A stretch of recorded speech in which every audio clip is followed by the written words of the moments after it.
Student, I'm going to start new chapter. Vital villages, thriving towns.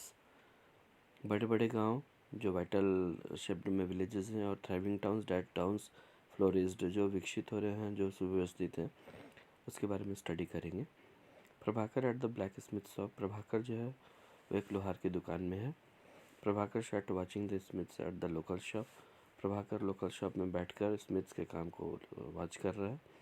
There was a small bench on which the iron tools like axes and sickles were laid out. एक छोटे से benches है जिस पर iron tools like access और sicles. Access मतलब होता है कुल्हाड़ी, और सिकल्स जो हशुआ जिससे फसल काटते हैं वह रखा हुआ है, रेडी फॉर शेल, जो बेचने के लिए है.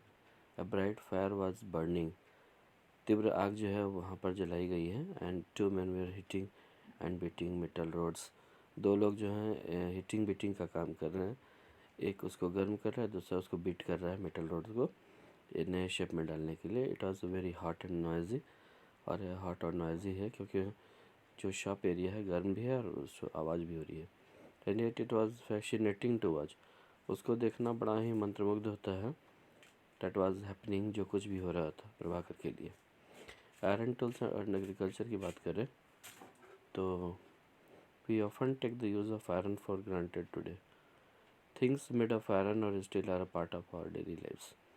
हम लोग अपने डेली लाइफ्स में जो है यूज़ करते हैं आयरन का, जो ग्रांटेड टुडे है. आयरन के बहुत सारे, स्टील के बहुत सारे जो है हमारे डेली लाइफ से रिलेटेड है. The use of the iron begin in the sub continent around 3000 years ago. और आयरन की जो शुरुआत हुई थी सब कॉन्टिनेंट महाद्वीप के अंदर में लगभग 3000 वर्ष पहले. Some of the largest collection of the iron tools and weapons were found in the megalith ब्यूरल्स.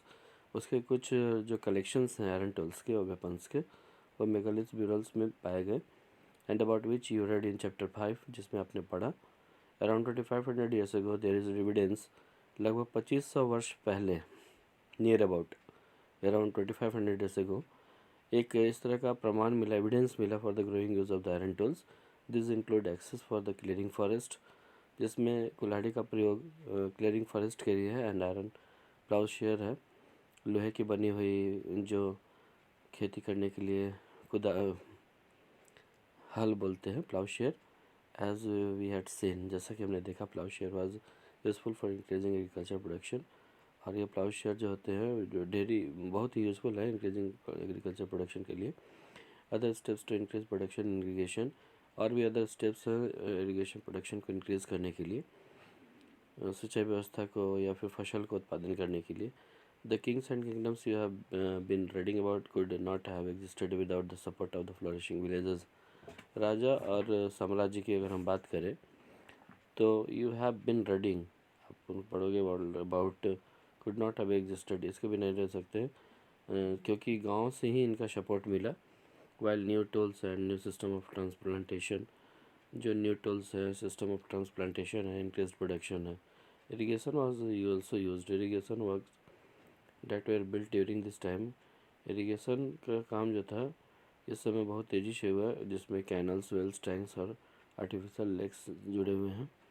If you look at the chart, अगर आप चार्ट को देखो तो you will find that some of the stages in the construction of the irrigation works are mentioned. कुछ एक जो irrigation works related constructions हैं यहाँ मेंशन किए गए हैं. फिर in the rest by the using the following phrases like first labour is provided by the people, है ना, लोगों के द्वारा लेबर प्रोवाइड किया जाना. Farmers also benefit because crop production is more certain. Farmers को ज़्यादा से ज़्यादा बेनिफिट मिलते हैं क्योंकि क्रॉप प्रोडक्शन जो होते हैं इसमें एक निश्चित मात्रा में मतलब इसमें सर्टेनिटी ज़्यादा होती है अधिक से अधिक होने का. Farmers have to increase production to pay taxes. और किसानों को प्रोडक्शन इतना अधिक होता है कि वो इजीली अपने टैक्सेस पे करते हैं. Kings provide money and plan irrigation work. इसलिए किंग्स लोगों ने उन खेतिहर को मनी और प्लान इरीगेशन सिस्टम प्रोवाइड की ताकि उनका सिस्टम ऑफ एग्रीकल्चर प्रोडक्शन जो हो वो हाईली यील्ड हो. तो next we will see here kings need money for armies, palaces, forts. The demand taxes from farmers. This is possible with irrigation. So does revenue, production increase. These all things which related to the production of the crops production of crop building along with the benefit of the laborers or farmers who lived in the villages. अब हम देखेंगे कि गांव से संबंधित लोग कौन है. There were at least 3 different kinds of people living in the most villages. 3 अलग अलग तरह के लोग जो गांव से बसते हैं southern and northern part of subcontinent में. In Tamil region large land owners were known as villager, Vellalar बोलते हैं इनको. जो तमिल रीजन में जो लैंड ऑनर्स हैं they were called by Vellalar. Ordinary ploughman जो हैं they were known as Uzhavar and landless labourers including slaves. जो लैंडलेस लेबरर हैं जिसमें स्लेब्स भी हैं गुलाम हैं they were known as Kadaisiyar और Adimai. Okay. Now in the northern part of the country the village headman was known as Grama Bhojaka. Bharat के उत्तर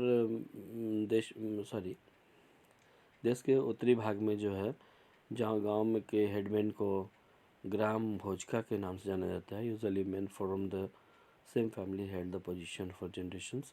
क्योंकि यहाँ पर भी हायरार्की सिस्टम है और हमेशा की तरह यूजुअली जो है मेन को ही उस फैमिली से बिलोंग जो करते हैं मतलब उन्हीं को दिया जाता है जो उस फैमिली से बिलोंग करते हैं. That means they do the same job from beginning time. In other words the post was hereditary. हम बोल पता है ना कि यह जो पोस्ट है वह हेरिडेटरी है, हायरार्की है जो एक परंपरागत ढंग से एक संतति से दूसरे में मिलता जाएगा. ग्राम भोज का was often the largest land owner. और ग्राम भोज का जो होते हैं वह लार्जेस्ट लैंड ओनर्स हैं. Generally we had he had slaves. उनके पास गुलाम थी. Had works to cultivate the land. उन लोगों ने वर्क्स को हैड किया कल्टिवेट लैंड के लिए. Besides as he was powerful. इसके अलावा बहुत ही पावरफुल होते थे. The king often used him to collect the taxes. राजा उन्हें कलेक्शन ऑफ टैक्सेस के लिए फ्रॉम गाँव से करते थे. He also functioned as a जज and sometimes as a policeman. क्योंकि इनको जो है फंक्शन एज जज के रूप में भी और समटाइम्स एज अ पुलिसमैन के रूप में भी काम की लिया गया. Apart from the Grama Bhojaka से अगर हम अलग हट कर देखें तो they were other independent farmer. कुछ ऐसे इंडिपेंडेंट फार्मर्स थे. They were known as गृहपतिज.